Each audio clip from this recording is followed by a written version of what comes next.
Fala galera, hoje nós nos encontramos aqui em mais uma videoaula para vocês. E hoje a aula vai ser sobre formação do osso. Já parou para pensar como o osso ele pode ser formado? O osso ele é formado por 4 situações principais. Primeiramente no período embrionário e fetal. Em um segundo momento, ele cresce ao longo da infância e da adolescência, até atingir o tamanho adulto. Há também a remodelagem do osso, que acontece ao longo da vida do indivíduo. Mas o que seria isso? A substituição do osso velho por osso novo. Mas existe um quarto elemento, que seria o quê? Seria quando o osso é fraturado. Aí seria a reparação da fratura. Bem, mas na videoaula de hoje nós não vamos abordar os 4, até porque tem videoaulas para isso. Vamos estar abordando a ossificação endocondral, iniciando na 6ª semana embrionária. Então, lápis e um caderno na mão. Tá aí mais uma videoaula. Roda a vinheta. De gravação, vamos entender de casa como é que o osso longo ele é formado a partir de um modelo feito de cartilagem hialina, que é a ossificação endocondral. Para isso, então, no local lá onde tem que ser formado o futuro osso, por exemplo, úmero, mensagens químicas específicas farão com que células presentes lá no mesênquima se aglomerem no local onde vai ser formado o futuro osso e se diferencie em condroblastos. Pois bem, os condroblastos então começam a depositar matriz extracelular. E essa matriz extracelular aí formam então um modelo do futuro osso. Só que nesse caso feito de cartilagem. Após a formação desse modelo, cria-se em volta o pericôndrio. O pericôndrio vai servir para nutrir esse modelo de cartilagem, visto que a cartilagem não é vascularizada.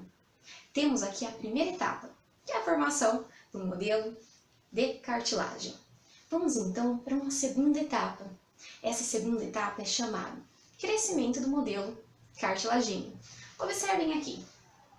Para que então esse modelo cartilagíneo possa crescer, o que é necessário? Você aí de casa, sabe como que faz então para o modelo poder crescer? Pergunta simples. Aí vocês podem estar respondendo, pela divisão celular. Aí uma outra pessoa pode pensar assim, deposição de mais matriz extracelular. Pensou bem quem falou dos dois. Sim, a partir do momento que os condroblastos fizeram então esse modelo, eles passam aí a ser chamados de condrócitos. Para o crescimento desse modelo cartilagíneo, há aí uma divisão celular dos condroblastos aqui, que se transformaram agora em condrócitos. E esses condrócitos aqui, eles começam a se dividir intensamente, permitindo então o crescimento no sentido longitudinal. Sim, esse crescimento é chamado de crescimento intersticial. Crescimento intersticial, feito pela divisão celular dos condrócitos, à medida também que eles vão depositando matriz extracelular. Mas e esse crescimento em espessura? O crescimento em espessura se dá porque o pericôndrio ele vai dar origem às células aí condroblásticas. Os condroblastos aí formados vão depositar matriz extracelular, permitindo o crescimento exógeno em espessura. Aí então nós temos a segunda etapa, que é o crescimento do modelo cartilagíneo. Vamos então para a terceira etapa, que nesse caso é a primeira vez que nós vamos ver um centro de ossificação. Portanto, é chamado de centro de ossificação primário. O que nesse caso vai acontecer? O modelo de cartilagem ele cresceu, ao mesmo tempo que ele cresce, obviamente, ele deposita a matriz extracelular. Só que lá na primeira etapa eu avisei a vocês que a cartilagem ela não é vascularizada. Como ela cresceu muito, o que vai acontecer é que no momento ela vai deixar de receber nutrientes. Pois bem, isso acontece aqui.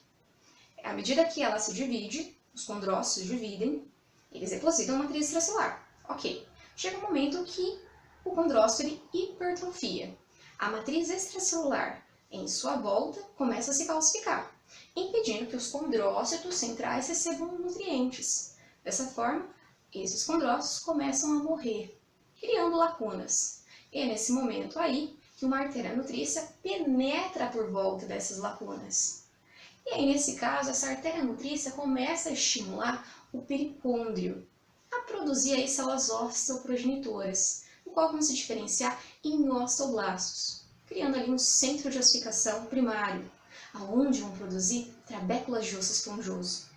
Em volta aqui vão se criar vasos sanguíneos periostais. Esses vasos sanguíneos periostais aí vão nutrir esses novos osteoblastos. Como nesse caso o pericôndrio passa a produzir células ósseas, é chamado de periósteo.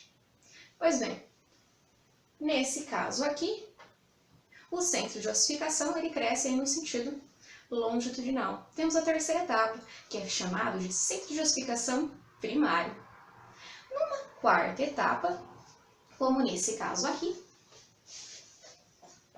à medida que o tecido ósseo esponjoso ele vai crescendo no sentido longitudinal, os osteoclastos eles vão aí destruindo parte desse tecido ósseo esponjoso, criando então uma cavidade medular.